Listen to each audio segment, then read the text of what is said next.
Assalamualaikum warahmatullahi wabarakatuh. Sebelumnya terima kasih kepada Ibu Kasmana selaku dosen mata kuliah dan kepada rekan-rekan kelas Y6A yang telah memberikan saya waktu dan kesempatan untuk mempresentasikan laporan proposal karya ilmiah saya. Adapun karya ilmiah saya ini berjudul Kebutuhan Layanan Pendidikan Inklusif di Wilayah Kecamatan Cibarusa. Sebelumnya perkenalkan saya Ramajati Santoso dengan NPM 20215000001. Selanjutnya kita masuk ke latar belakang. Adapun latar belakang yang saya ambil ini adalah sekolah luar biasa atau SLB di Kabupaten Bekasi saat ini sudah berdiri 10 SLB, terdiri dari 9 SLB swasta dan 1 SLB negeri. SLB di Kabupaten Bekasi hingga pada semester genap tahun ajaran 2018-2019 ini baru berdiri di 6 kecamatan, yaitu Kecamatan Tambun Selatan 4 SLB swasta, Tambun Utara 2 SLB swasta, Cikarang Barat 1 SLB swasta, Kecamatan Cibitung 1 SLB swasta, Serang Baru 1 SLB negeri, dan di Kecamatan Cibarusa sendiri 1 SLB swasta. Berdasarkan latar belakang di atas, maka kurangnya layanan pendidikan inklusif yang berada di wilayah Kecamatan Cibarusa menjadi fokus utama dalam penelitian ini. Adapun hal ini sudah saya temukan di lapangan bahwasannya satu SLB swasta di Kecamatan Cibarusa sudah 1 tahun ini tidak beroperasi. Selanjutnya identifikasi masalah. Yang pertama itu peran pemerintah setempat yang belum mampu untuk menunjang kebutuhan layanan pendidikan yang memadai, lembaga pendidikan yang tidak mampu memfasilitasi anak berkebutuhan khusus, peran guru yang belum mampu dalam melakukan pelaksanaan pembelajaran inklusif, terbatasnya layanan pendidikan yang diberikan untuk anak berkebutuhan khusus, kebutuhan layanan pendidikan inklusif di wilayah Kecamatan Cibarusa. Adapun rumusan masalahnya, yang pertama, apa yang dimaksud dengan pendidikan? Yang kedua, apa yang dimaksud dengan pendidikan inklusif? Yang ketiga, bagaimana tujuan diselenggarakannya pendidikan inklusif? Dan yang terakhir, konsep apa yang memberikan solusi untuk pendidikan inklusif? Dan tujuan penelitiannya yang pertama untuk mendeskripsikan dan mengkaji lebih dalam tentang pengertian pendidikan, untuk mendeskripsikan dan mengkaji lebih dalam tentang pengertian pendidikan inklusif.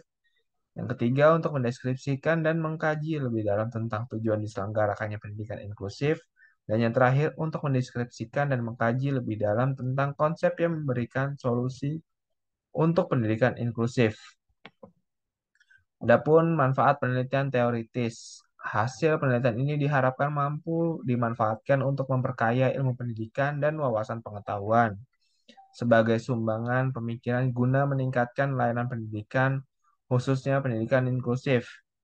Yang ketiga, sebagai bahan informasi ilmiah yang dapat dijadikan dasar untuk memenuhi dan meningkatkan kebutuhan layanan pendidikan inklusif. Adapun manfaat penelitian praktis, yang pertama, pemerintah memberikan layanan pendidikan inklusif bagi anak berkebutuhan khusus di wilayah Kecamatan Cibarusa. Sudah sepatutnya pemerintah ikut andil dalam menangani hal ini karena pemerintah memiliki lembaga pendidikannya sendiri. Selanjutnya, sekolah memfasilitasi serta memberikan sarana dan prasarana yang layak untuk menunjang kebutuhan pendidikan inklusif di sekolah. Seperti di Kota Jakarta, sekolah reguler sudah beberapa menerima mahasiswa yang memiliki berkebutuhan khusus. Selanjutnya, guru. Sumber pemikiran bagi guru tentang perlunya kebutuhan layanan pendidikan inklusif di wilayah Kecamatan Cibarusa. Kembali lagi seperti di DKI Jakarta bahwa sekolah sudah menerima, otomatis guru mau tidak mau harus mempelajari pendidikan inklusif. Dan untuk penulis menambah wawasan serta dapat mempersiapkan diri dalam hal mendidik anak didik dan dapat memiliki wawasan yang lebih luas dan sebagai pedoman bertindak dalam setiap pengambilan kebijaksanaan dalam pendidikan. Dan untuk mahasiswa memberikan sumbangan pemikiran bagi mahasiswa Universitas Indra Prasta PGRI Jakarta pada khususnya dan bagi para calon guru pada umumnya. Adapun landasan teori pendidikan inklusif.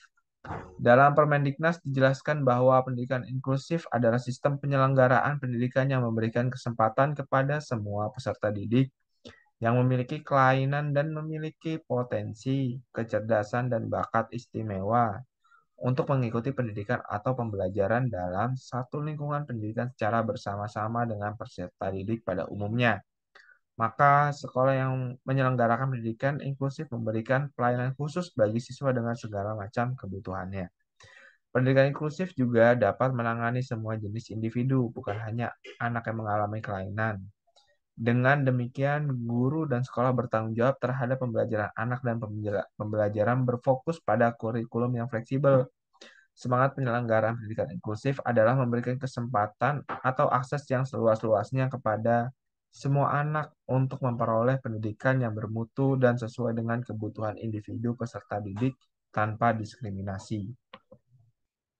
Adapun metode penelitian yang digunakan yaitu metode dengan pendekatan deskriptif.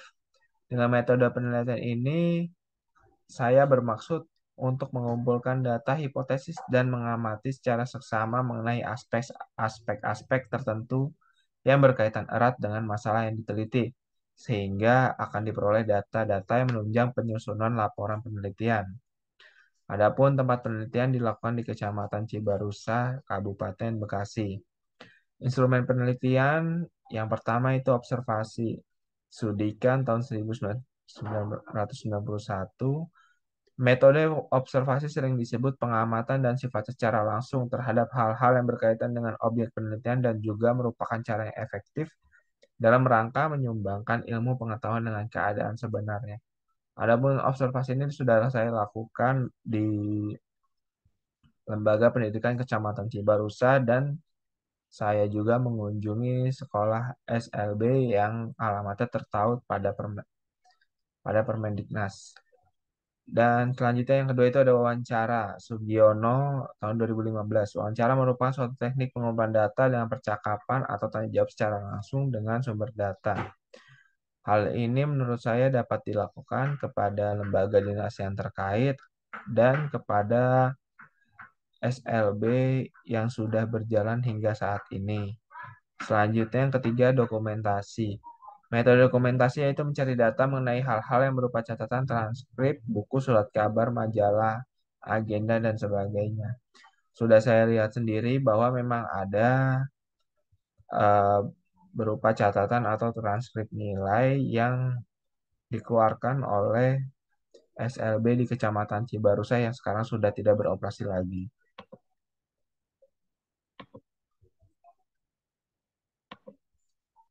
Sekian, terima kasih presentasi dari saya. Adapun kurang lebihnya mohon diberi saran dan masukan. Dan untuk tata cara penulisan akan saya perbaiki sampai tahap pengumpulan selesai.